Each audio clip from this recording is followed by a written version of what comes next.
Hello friends, આજે મેં ઉનાળાની ગરમી માટે સ્પેશિયલ કેસુડાનો સાબુ બનાવ્યો હતો. ચાલો જોઈ લઈએ કઈ રીતે બનાવ્યો એ.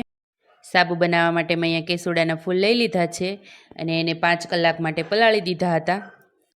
5 કલાક માટે પલાળવાના અથવા તો ઓવરનાઇટ પણ પલાળી શકો છો.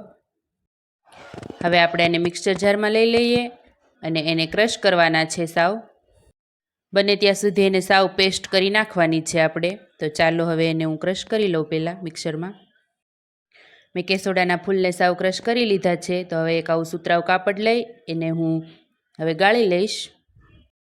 બને ત્યાં સુધી તમારે વ્હાઈટ કપડું જ લેવાનું છે આ પેસ્ટને ગાળવા માટે. પણ જો તમારી પાસે વ્હાઈટ કપડું ના હોય અને કોઈ કલરફુલ કપડું લ્યો તો તમારે એ ખાસ ધ્યાન રાખવાનું છે કે એનો કલર ના જતો હોય.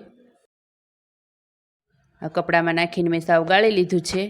તો ચાલો હવે જોઈ લઈએ આગળની પ્રોસેસ. હવે મેં અહીંયા ગ્લિસરીન સોપ બેઝ લઈ લીધો છે અને મારી પાસે ગોટ મિલ્ક સોપ બેઝ પણ છે. તમારે બેમાંથી કંઈ પણ જે ઉપયોગ કરવો હોય તે ઉપયોગ કરી શકો છો. મેં અહીંયા ગ્લિસરીનનો ઉપયોગ કર્યો છે. જો તમારે આ સોપ બેઝ લેવો હોય તો સ્ક્રીન ઉપર જે નંબર આપ્યો છે એમાં કોલ કરીને મંગાવી શકો છો. કેસુડાનો રસ આપણે જે તૈયાર કર્યો છે એમાં વિટામિન E કેપ્સ્યુલની 4 ગોળી, coconut oil 1 table spoon, aloe vera gel 1 table spoon અને હળદર 1 ટેબલ સ્પૂન ઉમેરી દેવાની છે. મેં અહીંયા એલોવેરા જેલ તૈયાર નથી લીધું, ઘરનું જે એલોવેરા જે પ્લાન્ટ હોય એમાંથી જ લીધેલું છે.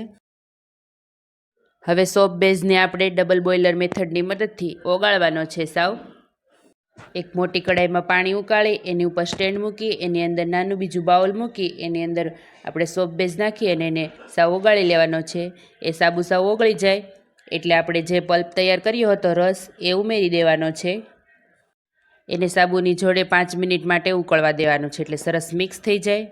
પછી મેં અહીંયા સાબુનું મોલ્ડ લઈ લીધું છે. એ મોલ્ડની અંદર આપણે ઉમેરી આ બધો સાબુ અને આપણે એને થવા દેવાનો છે 1 દિવસ આખા દિવસ માટે.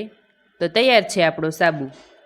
આ સાબુને જામવા માટે આપણે 1 દિવસનો ટાઈમ આપવો પડશે. 1 દિવસ થશે, આખો દિવસ તો નહીં જોઈએ, ત્યાં જામી જશે.